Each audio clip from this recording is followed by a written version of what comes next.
কক্সবাজার যে নামটি শুনলে চোখের সামনে ভেসে ওঠে সাগরের বুকে নীল জলরাশির সমাহার, যেখানে দাঁড়ালে সাগরের বুকে আসা ঢেউ আপনার বুকের সব কষ্টগুলোকে এই সাগরের ঢেউর সাথে মিশিয়ে দিবে। বর্তমানে আমি আছি কক্সবাজারে। আজকের ভিডিওতে সিলেট থেকে কক্সবাজার আসার ভ্রমণ করব, শেয়ার করব। সো চলুন ভিডিওটি শুরু করা যাক। গুড মর্নিং সবাইকে। সিলেট রেল স্টেশন থেকে সবাইকে স্বাগত জানাচ্ছি। আমার পিছনে দেখতে পাচ্ছেন সিলেট রেল স্টেশন, আর আজকে আমরা যাচ্ছি চিটাগাং, আর চিটাগাং থেকে যাব কক্সবাজার, আর এখান থেকে আসলে আমাদের জার্নি শুরু। সো চলুন। যে এখানে হচ্ছে টিকিট কাউন্টার, আর এখানে আসলে আমাদের ট্রেনের নাম দেওয়া আছে কোনটা কয়টা যায়। বর্তমানে আসলে পাহাড়িকা এক্সপ্রেস চট্টগ্রামের উদ্দেশ্যে 10:30 ছাড়বে, এই আর কি। এটা হচ্ছে ওয়েটিং রুম রেল স্টেশনের। আর এই যে আসলে চারটা কয়টা ছাড়বে আমাদের ট্রেন হচ্ছে পাহাড়িকা 10:30 অন টাইম। আর এইখানে হচ্ছে আসলে কাজ চলতেছে, যার যার অনেকটি সমস্যা। এখানে কাজ চলতেছে, এই যে ফ্লোরের কাজ চলতেছে, অ্যান্ড অনেকেই আসলে ওয়েট করতেছে ট্রেনের জন্য। ট্রেন একটা আসছে, এই যে, অ্যান্ড আমাদের মেবি আসলে ওই দিকে যেতে হবে। সো আমাদের সঙ্গে থাকুন, অ্যান্ড রোমাঞ্চকর রেল ভ্রমণের টুকটাক মুহূর্ত আপনাদের সাথে শেয়ার করার চেষ্টা করব, অ্যান্ড টুকটাক ইনফরমেশন দেওয়ার চেষ্টা করব চিটাগাং পর্যন্ত আসলে। অ্যান্ড আমাদের শেষ স্টেশন হচ্ছে কক্সবাজার, প্রথমে চট্টগ্রাম, যেহেতু কক্সবাজারে ট্রেন যায় না।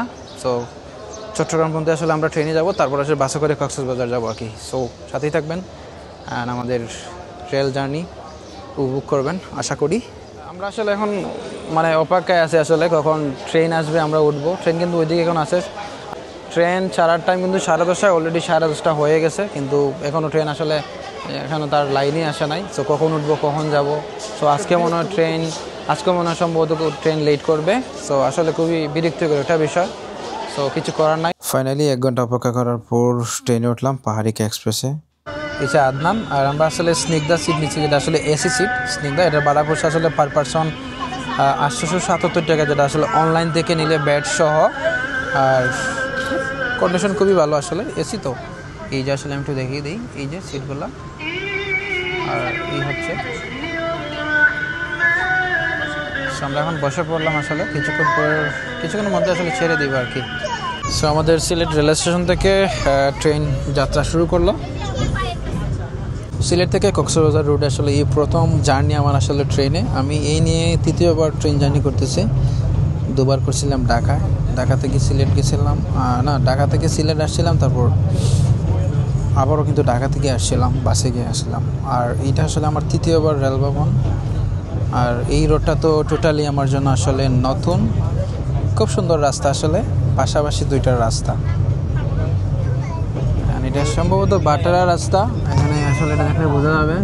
হ্যাঁ, বাটেরা রাস্তা আমার ঠিক মনে আছে। এই রাস্তা আমি প্রায় সময় লাগে আসলে।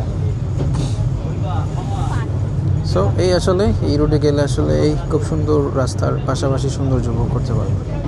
সো আমরা আসলে যে টাইমিং ধরে বের হয়েছিলাম তার কোনোটাই মিল নাই, যেহেতু এই 10:30 ট্রেন ছাড়ার কথা ছিল, কিন্তু ট্রেন ছাড়া কিন্তু প্রায় 11:30টায়।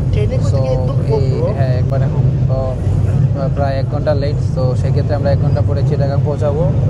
অ্যান্ড কক্সবাজার আসলে কয়েক ঘন্টা পরে পৌঁছাই তার আসলে ঠিক ঠিকানা নাই যেতে কোনো রাস্তায়। সো আমরা তো যে একটা টাইমিং, যে এটা আইডিয়া করছিলাম যে আমরা সম্ভবত সন্ধ্যার দিকে চট্টগ্রাম পৌঁছবো, আর 10টা-11টার দিকে এটা কক্সবাজার পৌঁছবো। বাট এখন বুঝতেছি না আসলে কক্সবাজার আমার কতক্ষণ লাগে, কয়টা বাজে।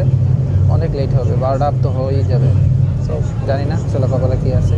যাই হোক, চললাম আসলে। এখন আমরা আছি কুলাউড়া জংশন থেকে বের হয়েছে কিছুক্ষণ আগেই। এটা আসলে কুলাউড়া এরিয়া। খুব সুন্দর পাকা ধান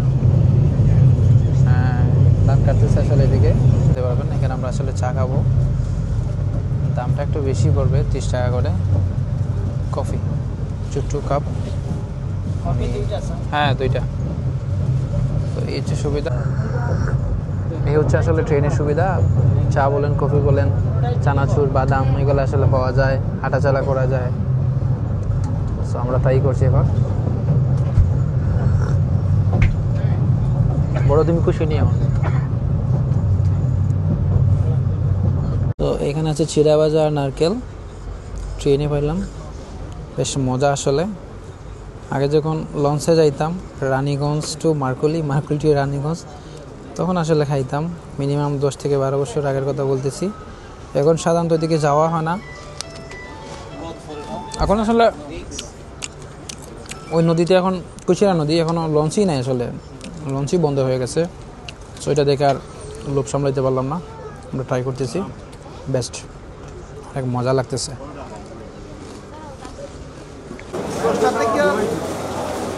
ফাইনালি আমরা চট্টগ্রাম রেল স্টেশনে নামলাম। রেল থেকে মোটামুটি 10 থেকে 11 ঘন্টা, না প্রায় আসলে 11 ঘন্টা লাগছে আমাদের, মানে টু মাচ লং জার্নি। শেষ সময় আসলে খুবই বিরক্ত লাগতেছিল আসলে শেষ সময়টা। তখন এখন আমাদের যেতে হবে নতুন ব্রিজ, যেখানে আসলে কক্সবাজারের বাস পাবো আমরা। তো এই আর কি। তো দেখি সামনে সিএনজি নেব। আমরা চলে আসছি রেল স্টেশনের এক্সিট পয়েন্টে। এখান থেকে বের হয়ে আমাদের একটা সিএনজি নিতে হবে। সিএনজি নিয়ে নতুন ব্রিজ যেতে হবে, যেখানে আসলে কক্সবাজারের বাস পাওয়া যাবে। এই আর কি। তো ঠিক আছে, বের হলাম।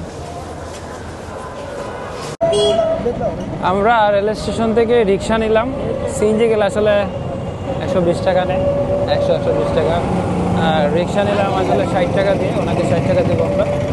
ভাবলাম রিক্সা দিয়ে যাই, আশপাশটা দেখে যাই কক্সবাজার চিটাগাং। আর এটা আসলে কি বাংলাদেশ ব্যাংক।